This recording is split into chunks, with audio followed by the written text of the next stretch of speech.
As we kick off a brand new season of Senior Spotlight, there's really no better person to start with. While the Sioux Falls School District class of 2019 has no shortage of incredible people, the senior you're about to meet is one of the most unforgettable. In this episode of Senior Spotlight, we travel to Washington High School, where one senior uses not only her successes and achievements, but also her very being to elevate everyone around her. All right. Our next contestant is from Whittier Middle School. The story of Jane Walsh is a love story. Whittier knows how to bring it. Her name is Jane Walsh. This is involving Jane and everyone who knows her. This is for you guys. This is the 2015 8th grade Poetry Slam, where Jane was Whittier Middle School's top performer.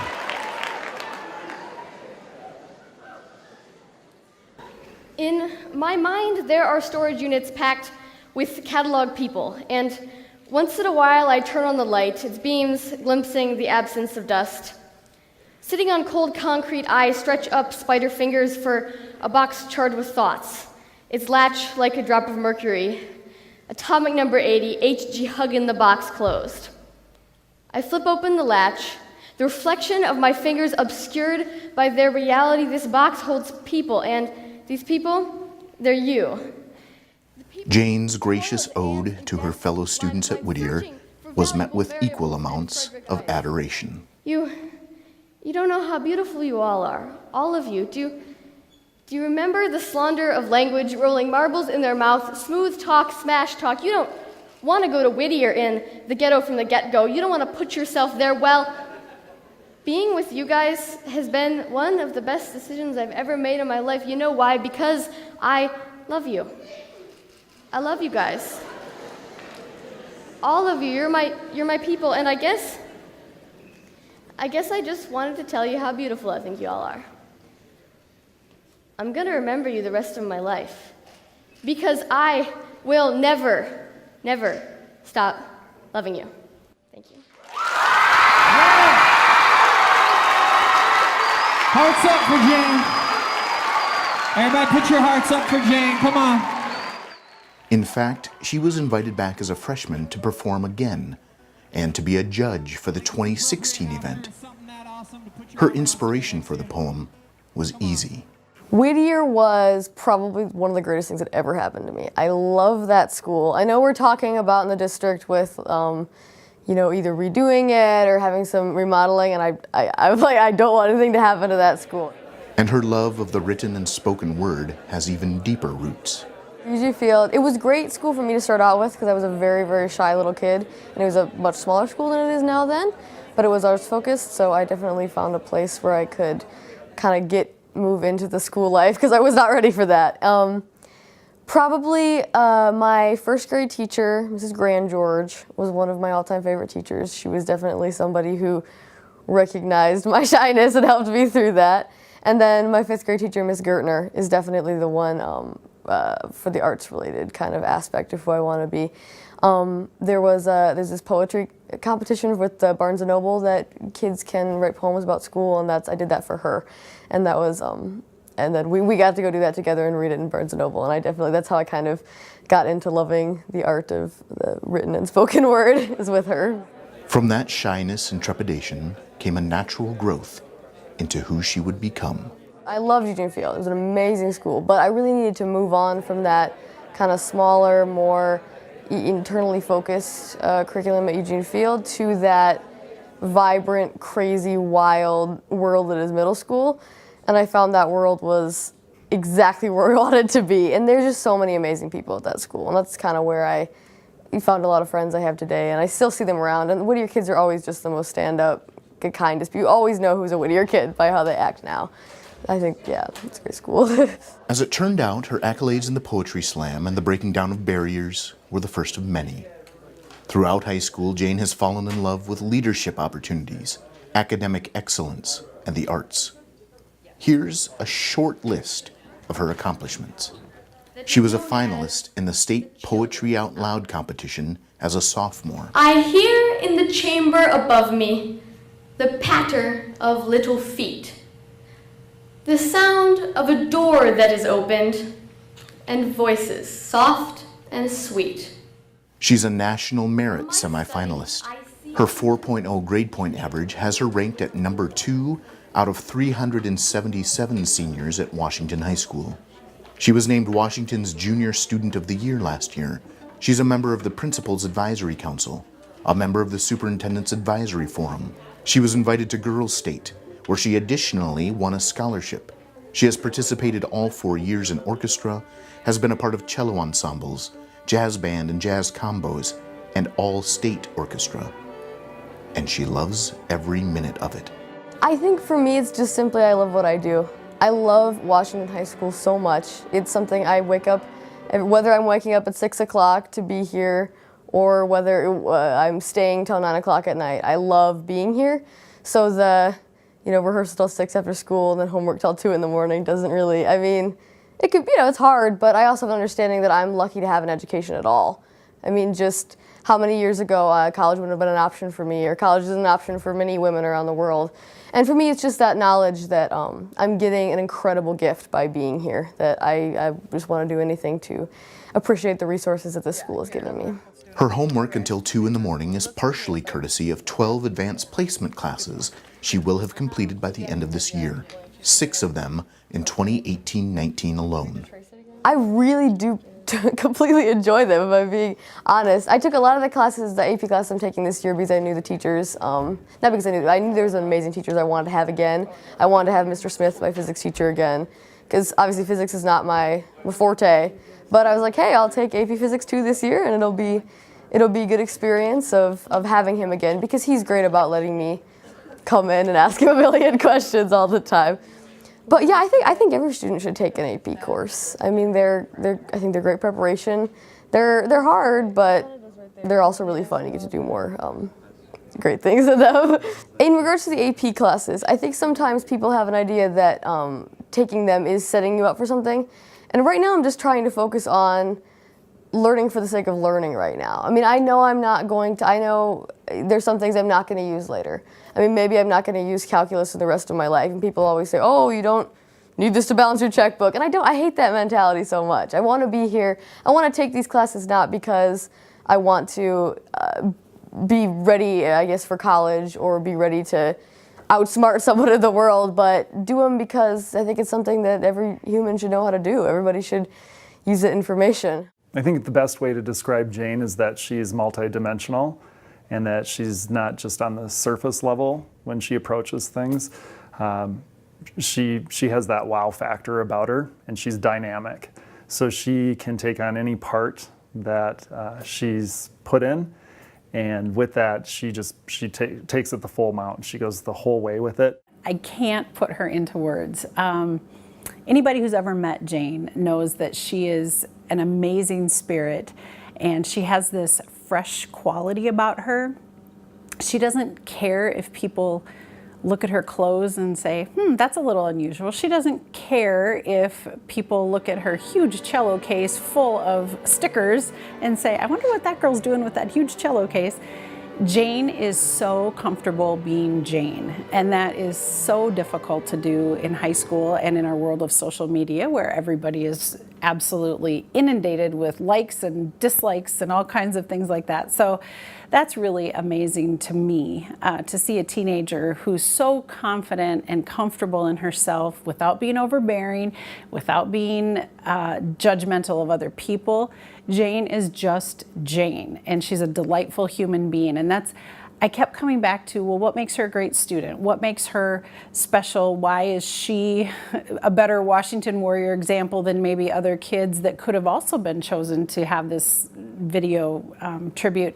And I just thought it's because of who she is as a person. It isn't just who she is as a student or a drama student or a member of the orchestra or something. There is a fire in her that I've rarely seen in 25 years. Jane's truest love, perhaps, is theater. Right away, even from freshman orientation, when she first came in, she just had a zest for the theater. She had tons of questions for me before she even got to Washington High School when she was still at Whittier. coming to Washington, and theater was extremely important to her. She reads a lot of literature. She reads a lot of plays. It's something she's very interested in. And so, whether it be Shakespeare or a modern day classic, she just dives in full throttle with it. With the plays that she's been in here at Washington, I think probably last year when she played Puck in Midsummers, that probably was one of the best performances that she had. She took on that character, gave it her all, and she just brought it to life. And with Shakespeare, it's sometimes tough to do that, and for Jane it was extremely easy. I think it's her love for literature that pushes her, but I also believe that she just has that zest. She has that ambition and drive for things beyond what we just see every day. She's very inquisitive about things that are beyond the now. And so she's always looking for something more important or something more meaningful to her. The most important thing about, I think, my experience at Washington is the Washington High School Theater Department. At Eugene Field, we had plays every year, and the big ones were the musicals at the end of the year. And I'm not a singer very much, so it was never really my thing. I never really got a large role. Same with middle school, never really got. And then I tried out for the first show freshman year.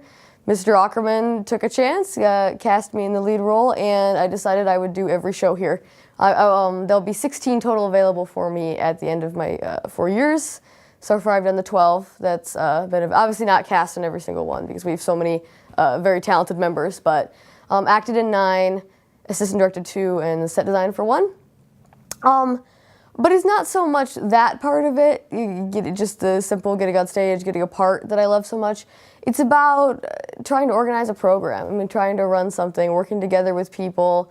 And I think I found that really caring about something and having something that you want to be, somewhere you want to be every day after school is incredibly telling on what you want to do for the rest of your life.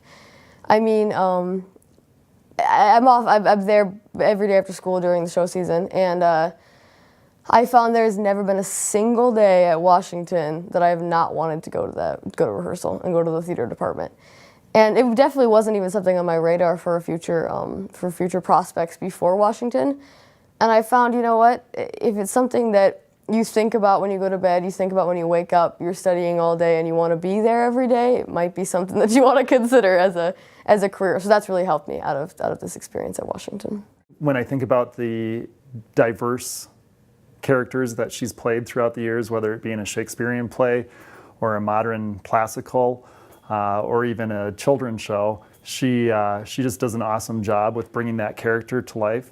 She goes full throttle with it. Her leadership is amazing, and all 4 years here at Washington, she steps up to the plate. She's been a drama officer now for 3 years, and she steps up to the plate. She's a major driving force behind what we do in the theater department, and her leadership role allows her to gather people, and she pushes them to achieve excellence as well. And so it's not just about Jane. Jane is very much a team player, and she pushes others to achieve excellence. And so this year we have a musical coming up, and anything that Jane hears about, she's extremely excited for. It may be little surprise, given everything you already know, that Jane also earned a score of 35 on the ACT this summer, which paired with her AP classes, GPA, and her demonstrable leadership, will hopefully land her an acceptance letter from her dream school, Yale. She's certainly worked hard for it. I took it twice. The second time was when I got the score I have now. Basically, I took it this summer. I was like, I'm gonna just study out. So I spent a week, from Monday to Friday before. That's all I did. At least all I did, tried to do all day. So I woke up in the morning and then went to bed at night, just all day. Obviously, I'm not gonna be totally productive every aspect of the day, but 5 hours on Monday, I think I took Wednesday off, had a small breakdown, and then kept going with that 4 or 5 hours. Just focused study, because something I care about. But got through it. It was tough and it paid off. That's something she learned in middle school and carries with her today. My 6th grade math teacher, his name is Mr. Barth, I think he works at Patrick now. I'm very much like, I want to know why things work and not how they work. But sometimes in math, that's not really feasible, just because sometimes you don't know why. It just kind of does what it does. And he was really the first person to let me know that you didn't have to being smart isn't something that has to come naturally to you. It doesn't need to be you get your work done faster than everybody else. You're the first one to turn in the test. You don't have to ask questions. He definitely taught me that being smart was being the person who comes in early and being the person who doesn't understand it and then gets it. And I think he definitely kind of made that something that I want to definitely focus in the rest of my life, of knowing that being smart isn't having things come easy to you. It's having things come hard to you and then doing something about it.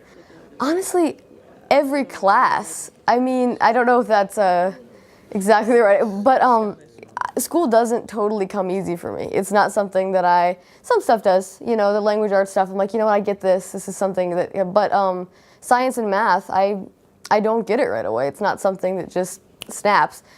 It's something that you have to go in early every day, or you need to spend 2 or 3 hours on a worksheet every night. And I think I think that's how you find out how you work and how you learn, is by having that stuff and being okay with the fact that you can still succeed and be smart without having things come easy to you. Her drive, energy, and inquisitive nature are contagious. Jane's curiosity makes others curious. And the energy that she possesses, that zest I keep talking about, she envelops and develops others with that same mindset of, hey, this is going to be a great experience, let's make it happen. And so she goes after everything with that same amount of energy. So are her work ethic and devotion. In the classroom, this is a cliche, but teachers always say, if I could have a room full of that student, that's who I would have. If I could have a room full of Janes, my day would be so amazing. I love my students, but Jane always comes to class prepared. She does all of the academic things. She does her homework, she turns it in, she studies for tests. But the other thing is she takes personal responsibility. If she's going to be gone, she lets the teacher know. If she's been gone, she gets the work made up. When she was in my AP class, some of our AP multiple choice practice tests and AP level selections are very difficult. And by the second half of the year, the students are really digging in how to read them and really find the best answer, not just one of the right answers. And Jane is the one that everybody would look at. Well, Jane, how many did you get right? What was your score? Why did you answer that? And she always was so gracious and, well, I don't know, I thought I got this one, or I thought I got this answer. But the thing about Jane is she was that barometer that the students subconsciously were working up to. Oftentimes in class, I'll take a student's name off of a paper and then I'll project it on the document camera, and we'll go through and we'll look at some of the really good construction that they might have in a sentence or a paragraph. And I, of course, would use some of Jane's compositions, and the students wouldn't even know whose it was. And they'd read it and they'd look at their own and they would make comments like, oh, that's what it's supposed to be, or, oh, I didn't write that. And after a while they'd say, well, whose paper is that? And, well, I want to keep that quiet. And then they would start saying, well, that was Jane's, wasn't it? And she would smile and grin. She was never boasting about it. But I used her writing as examples. And for the general public to understand how good of a writer you have to be the constant example, that's a pretty impressive thing. Of course, I had other strong writers, but she was using constructions and using things that I had not even taught the students. So I could use that as an example, and I could say, well, some of you are maybe ready to try this. And she would then become the springboard for more writing. Last year I had the privilege to work with Jane on 2 productions. One was a puppet theater show that we did here at Washington, and she was an assistant director for that show. And she was the driving force behind getting people motivated to do things, coming up with stories, creating storyboards. She was an integral part of organizing all of those things and getting people motivated to do that. And then for our last show of the year, we did Agatha Christie's And Then There Were None, the murder mystery. And again, she was just an intricate part of making that production come together.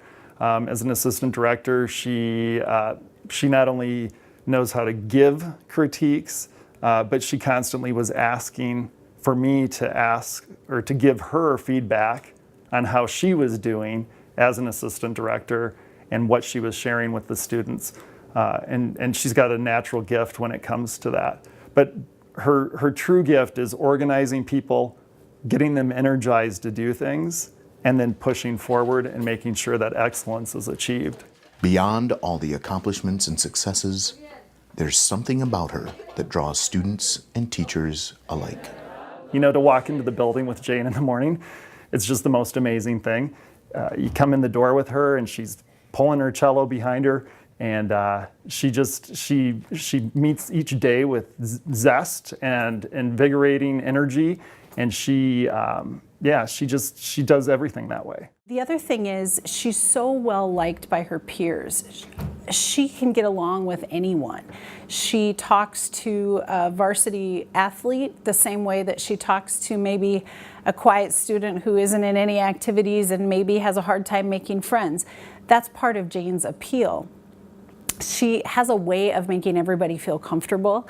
As a teacher, academically, she's one of those students that I think, I'm not sure I taught her anything. I had her in AP Language and Composition, and the first composition that she wrote, I read it and I thought, I don't think I taught any of that. And I know that teachers in the past have, but I also know that she just has an affinity for writing. She loves language, she loves reading. I know that her mom certainly has been an influence on that as well. So what I would do is I would take Jane's compositions, which were already A's, and I would try to push her a little bit, maybe change her phrasing to be even more sophisticated, or to sometimes back it down a little bit. She's so smart that sometimes she'll use words that the average reader might not understand, and so I would make note of that. But as a student, I couldn't ask for anything more. She's the kind of student that we teachers keep in our back pocket, so to speak. So on those days when we're very stressed out, we're tired, we look at those kids in the room and we think, that's why I'm here. I want to do my best today because of a Jane, because I know that they're coming eager to learn. And even if it's rough for me, I'm going to push through and do my very best because someone is depending on me. Some kids are passive about their education. They come in, they sit down, they take the notes, they take the tests, they write the papers, they do whatever they're supposed to do. But Jane actively learns. She wants to get better.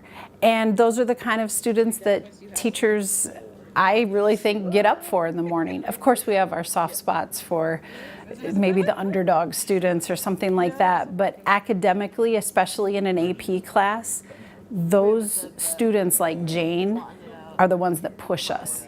It's hard not to like someone who brings out the best of everyone. I think as a warrior, probably generosity, when we look at the circle and pull things out from that, I think that generosity probably is the aspect that helps her to pull others in because she's so generous of herself. She gives of herself. And so kids look at that, they look up to her. Kids want to be around Jane because she pulls them in, she makes them feel welcome. And in doing that, they're giving to her as well. But when I think of Jane in terms of being a warrior, it's her generosity that she shows to others.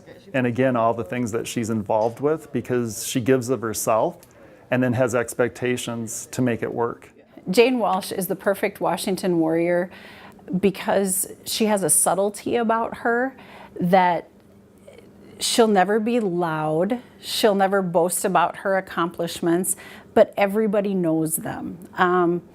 When they announced the homecoming candidates last week, I happened to have a senior ad room, so I was in the room when they announced it. And when they said her name, it was, I think, the loudest applause. Everybody was screaming and clapping for Jane, and I just beamed because she is being recognized for who she is and everything that she's worked for.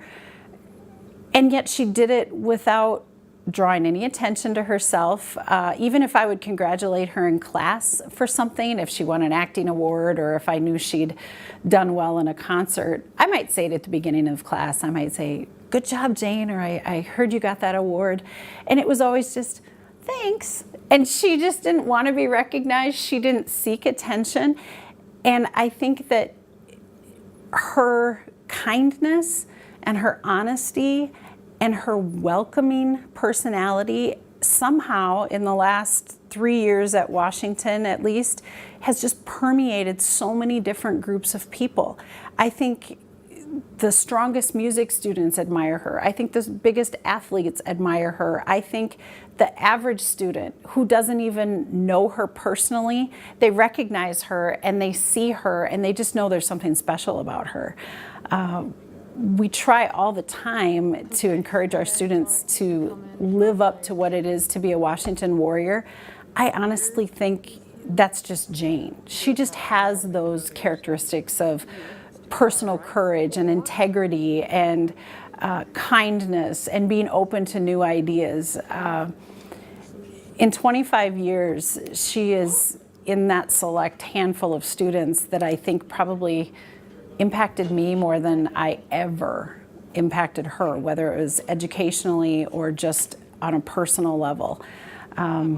She made me want to pull out some books and read them that I hadn't read for a long time. She made me want to get back into writing a little bit. I haven't actually done that, but I thought, wow, you know, if she can find time to write, why can't I find time to write? She's an inspiration.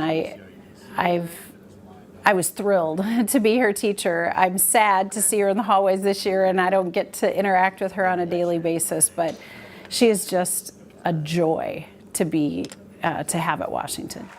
She wasn't just nominated as a candidate for homecoming. Earlier this week, this happened. Washington High School's 2018 homecoming queen is...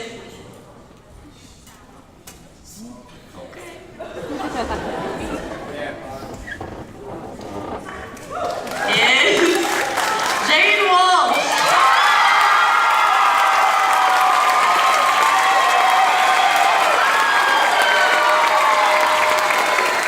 The love is real.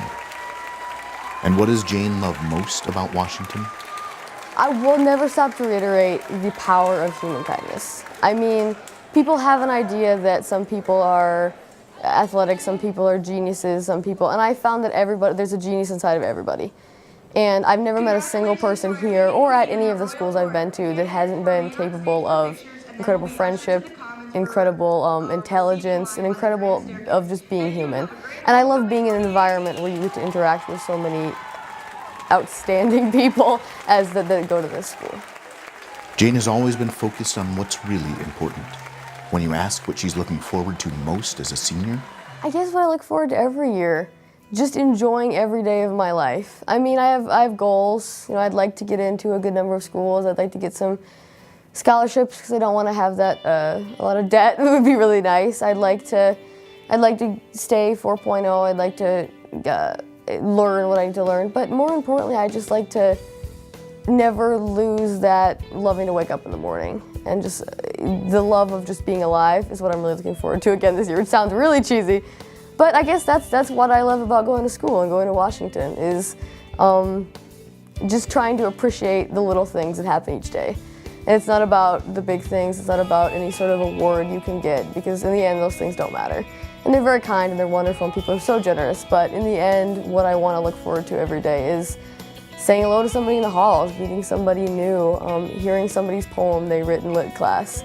Those are the things that are important to me and what I really want to get out of this year, as I hopefully have done the other years I've been at Washington. As her final year at Washington begins, an era draws to a close.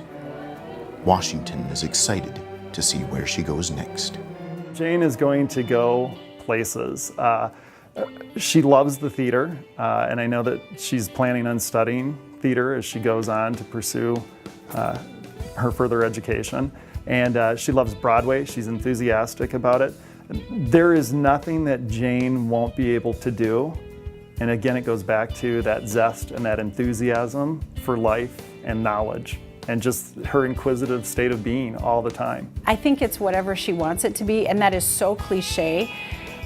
She might decide to go very academic. She could handle Ivy League easily, but she might decide to be more artistic, and she might travel the world and do something that's a little bit personally fulfilling versus quote unquote academic or financial.